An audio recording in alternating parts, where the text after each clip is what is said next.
Career tips മീഡിയയുടെ ഒരു പുതിയ വീഡിയോയിലേക്ക് എല്ലാവർക്കും സ്വാഗതം. വത്തിക്കാനിൽ നിന്നും ഈ കഴിഞ്ഞ കുറച്ച് ദിവസങ്ങളായി നമ്മൾ കേട്ടുകൊണ്ടിരിക്കുന്നത് സങ്കടകരമായ വാർത്തയാണല്ലോ.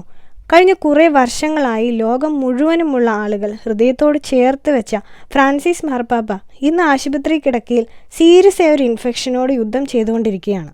ഒരാഴ്ചയിലേറെ ഹോസ്പിറ്റലിൽ അഡ്മിറ്റായ മാർപ്പാപ്പ ഇപ്പോഴും അപകടനില തരണം ചെയ്തിട്ടില്ല എന്നാണ് അറിയാൻ കഴിഞ്ഞത്.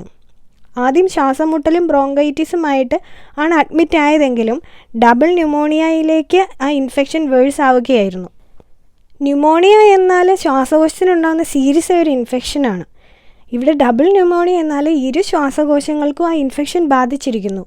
അതുമാത്രമല്ല, മാർപ്പാപ്പയ്ക്കുണ്ടായിരിക്കുന്ന ഇൻഫെക്ഷൻ പോളിമൈക്രോബിയലാണ്. എന്ന് പറഞ്ഞാൽ പലതരം ബാക്ടീരിയകളാണ് ഒരേ സമയം ഇപ്പോൾ ഇൻഫെക്ഷൻ ഉണ്ടാക്കിയിരിക്കുന്നത്. നമുക്കറിയാം, ഒരു ബാക്ടീരിയ തന്നെ നമ്മൾ കൾച്ചർ ചെയ്ത് അതിനോട് റെസിസ്റ്റ് ചെയ്യുന്ന ആൻറ്റിബയോട്ടിക് ഏതാണെന്നൊക്കെ കണ്ടുപിടിച്ചാണല്ലോ നമ്മൾ ചികിത്സിക്കുന്നത്. ഇതിപ്പോൾ പലതരം ബാക്ടീരിയ ആയതുകൊണ്ട് തന്നെ പലതരം ആൻറ്റിബയോട്ടിക്കുകളും മരുന്നുകളൊക്കെ ആവശ്യമാണ്. ഇത് ട്രീറ്റ്മെൻറ്റിനെ സങ്കീർണമാക്കുന്നുമുണ്ട്. അതുകൂടാതെ ഈ ശ്വാസം മുട്ടലുള്ളത് കൊണ്ട് തന്നെ ഇത്രയും ഇൻഫെക്ഷൻ വേഴ്സും ആണല്ലോ. അതുകൊണ്ട് ഓക്സിജൻ കൃത്രിമമായി നൽകിക്കൊണ്ടാണ് ഓക്സിജൻ്റെ ലെവലും നിലനിർത്തിക്കൊണ്ട് വരുന്നത്. ഇപ്പോഴും രക്ഷപ്പെടുമോ ഇല്ലയോ എന്ന് ഡോക്ടർമാർക്ക് ഉറപ്പ് പറയാൻ കഴിയുന്നില്ല. മാർപ്പാപ്പയ്ക്ക് 88 വയസ്സുണ്ട്. ഇതും ഇമ്പ്രൂവ്മെൻറ്റിനുള്ള സാധ്യതയെ ദോഷകരമായി ബാധിക്കുന്നുണ്ട്. അതുപോലെ തന്നെ അദ്ദേഹത്തിന് ചെറുപ്രായത്തിൽ ലങ്സിന് പ്ലൂറിസി എന്നൊരു അസുഖം ബാധിച്ചിട്ടുണ്ടായിരുന്നു.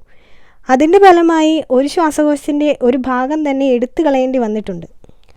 ആ ഒരു ഹിസ്റ്ററിയും കൂടി ഉള്ളതുകൊണ്ട് ഇതിന് ഇമ്പ്രൂവ്മെൻറ്റിനെ അതും ദോഷകരമായി ബാധിക്കുന്നുണ്ട്. എങ്കിലും ഈ അവസ്ഥയിലും അദ്ദേഹത്തിൻ്റെ ഊർജ്ജസ്വലതയിലും നർമ്മബോധത്തിനും ഒന്നും കുറവില്ലെന്നാണ് കേൾക്കാൻ കഴിഞ്ഞത്.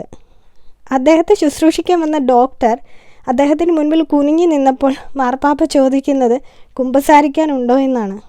ഈ ഒരു രോഗാവസ്ഥയിൽ കിടക്കുമ്പോൾ മാർപ്പാപ്പ രാജിവെക്കാനുള്ള സാധ്യതയുണ്ടോ എന്നുള്ളൊരു ചർച്ചകൾ കൂടി വരുന്നുണ്ട്. എന്തായാലും നമ്മുടെ പ്രിയപ്പെട്ട മാർപ്പാപ്പ പൂർണ്ണ ആരോഗ്യനായി തിരിച്ചു വരട്ടെ എന്ന് പ്രാർത്ഥിച്ചുകൊണ്ട് ഞാൻ ഈ വീഡിയോ നിർത്തുകയാണ്. ഇനി വേറൊരു വീഡിയോയിൽ വീണ്ടും കാണാം. എല്ലാവർക്കും നന്ദി.